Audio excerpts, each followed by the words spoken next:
Kahit may obligasyon sa trabaho, kahit pagod, kahit mas madali magpahinga, dapat obligado pa rin tayong unahin ang sarili para sa pamilya. Kasi kung tayo ang foundation, dapat matibay tayo. What's up?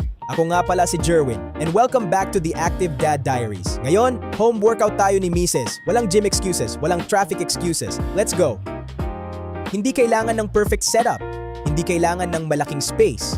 Hindi kailangan ng mamahaling equipment. Kailangan mo lang magdesisyon na sisimulan mo. Because discipline doesn't wait for perfect timing.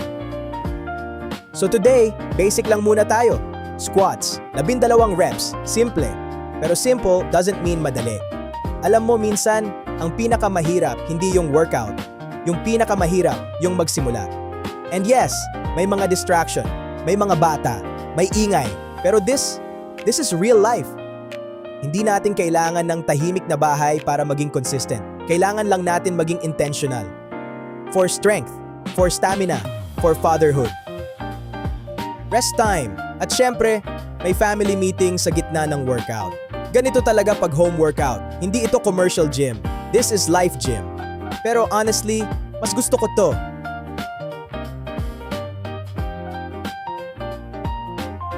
Second exercise, back foot lunges. Same dumbbells, same goal.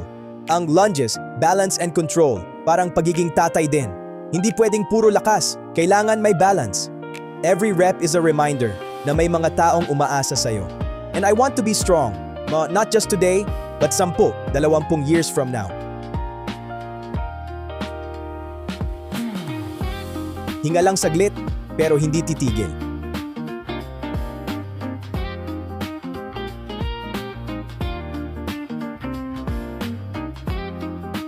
Third exercise, front lunges. Mas ramdam to. Alam mo bro, madali sabihin na pagod ka na sa trabaho. Pero mas nakakapagod maging absent sa pamilya. Hindi ito about abs. Hindi ito about summer body. This is about being present, being capable, being reliable. Kasi ang pagiging tatay, hindi part-time.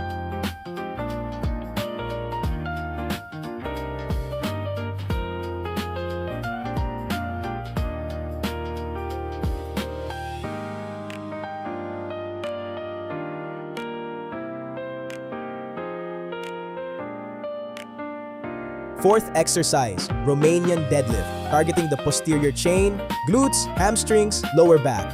Ito yung mga muscles na ginagamit mo araw-araw sa pagbubuhat ng groceries, sa pag-angat ng anak mo, sa pagtrabaho. Strength is not for show. Strength is for service. Bilang tatay, hindi lang emotional support ang kailangan. Kailangan din physical strength. Kasi one day, mas mabigat ang responsibilidad kaysa sa dumbbells na to. So habang kaya pa, magpalakas tayo.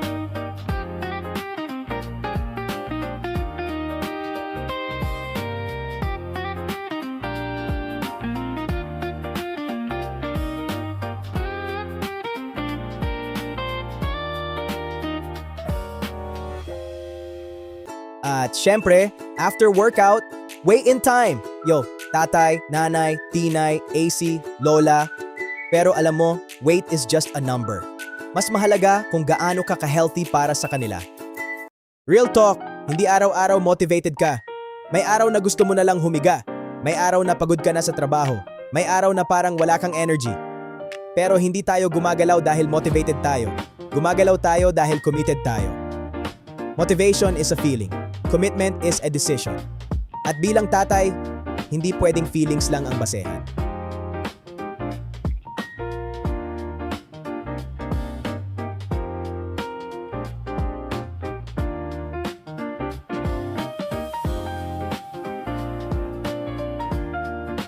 At syempre, may bonus content, home workout perks, unlimited comedy.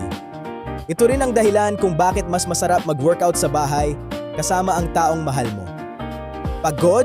Oo, worth it? Sobra. Ganito talaga pag walang shortcut.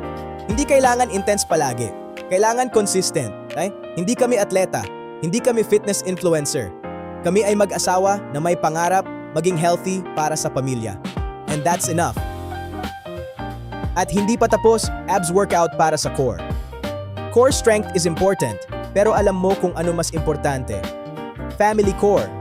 Strong marriage, strong parenting, strong foundation. Every rep is a reminder. This body is a tool. Tool to provide, tool to protect, tool to play with my kids. And I'm not done building.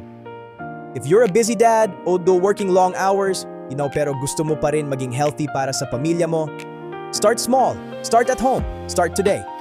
This is the Active Dad Diaries, where we choose discipline over excuses. If this video inspired you even a little, hit like, subscribe, and samahan mo kami sa journey. Because strong dads build strong families. Let's go.